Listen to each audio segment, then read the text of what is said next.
Okay, so it's the top 20 gratuitous nude scenes of the 1980s, which is no mean feat because there's plenty to choose from. But as you have to remember, there was no internet or anything back then, so naked ladies were only seen in the cinema, mostly. And she had a friend that went to Hamburg for a holiday. Right, so first of all is Hot Dog the movie from 1984. It's a one of the skiing comedies, or one of the first, I think. And the scene in question is a couple check into a motel, and the woman turns up behind the counter fully naked, full frontal everything, because she was just in the jacuzzi with her boyfriend in the back room. So there you go. Totally unnecessary, but very welcome. All right, number 19. Let's try this. Trading Places. I think everyone knows the reason this is on the list. So there's the VHS, but here's the reason you're watching this. And of course, it's Jamie Lee Curtis, who's chatting to, Dan Aykroyd, and then takes her top off, so she's naked in the mirror, and then reveals the goods by turning around and then closing the door on him. Very odd, but very welcome. Number 18, Saturn III from 1980. Farrah Fawcett was one of the big draws of the 70s, and then in 1980 she was like topless for just a second, if that, in this sci-fi movie, but that was enough. It's even better now with HD and pausing.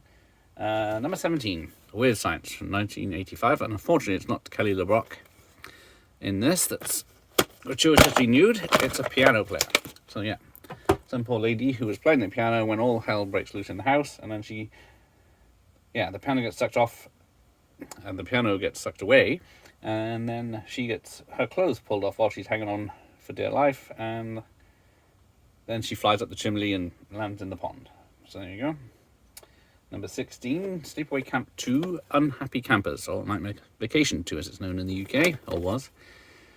This one, pick a scene basically, but it's mostly because of Valerie Hartman. So, she appears topless many times, just takes her top off for no reason, but everyone remembers the pool scene where she's just in the water, and then she pops out of the water to chat to the other two, and with her top completely stuck to her. But there you go, that's one of the many things in that film. Right, 15, Cat People from 1982.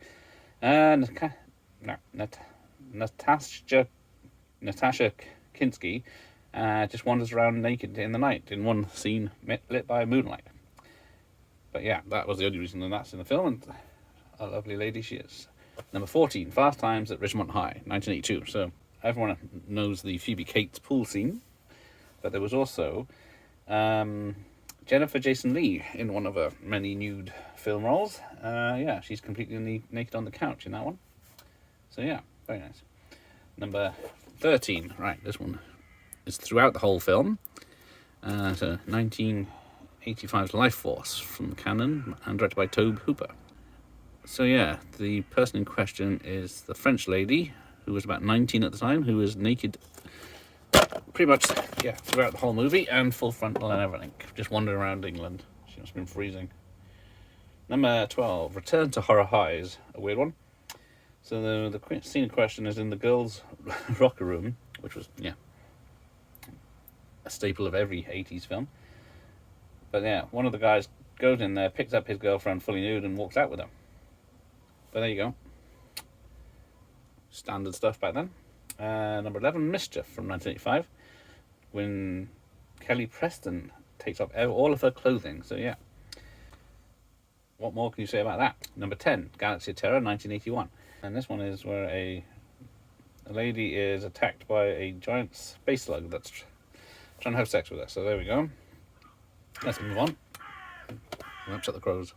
Number 9, 16 Candles, a John Hughes coming of age story. So what could be wrong with that? It's only a 15, apart from Molly Ringwald is spying on Miss Popularity in the shower, and then is obviously envious of her body, but then no one expected a fully nude shower scene in a John Hughes film, but yeah, I'm not going to say no to it.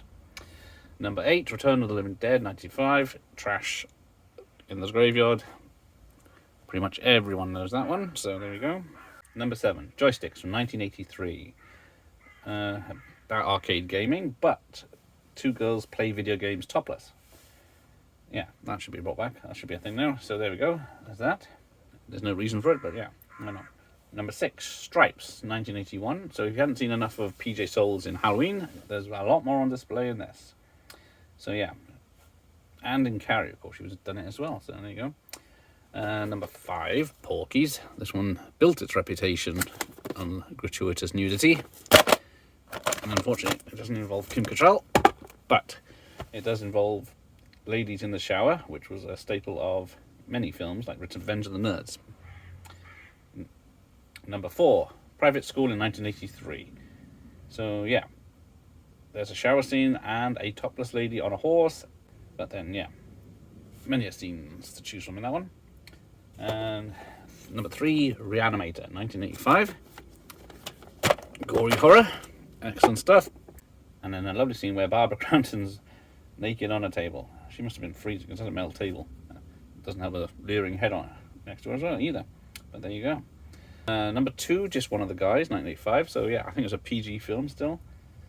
But yeah, it's about a girl that's pretending to be a boy to get a better job in the newspaper, I think. And then she falls for a boy, but then has to reveal herself, as it were, to show that she is actually a girl and she loves him. Happy ever after. And finally, number 1, Screwballs from 1983. Where a guy dressed up as a doctor and is administering breast exams to the freshman girls of the college. Yeah, that's not going to happen today, but there's a lot of boobs. There we go. Anyway, thank you for watching. Here, end of the lesson.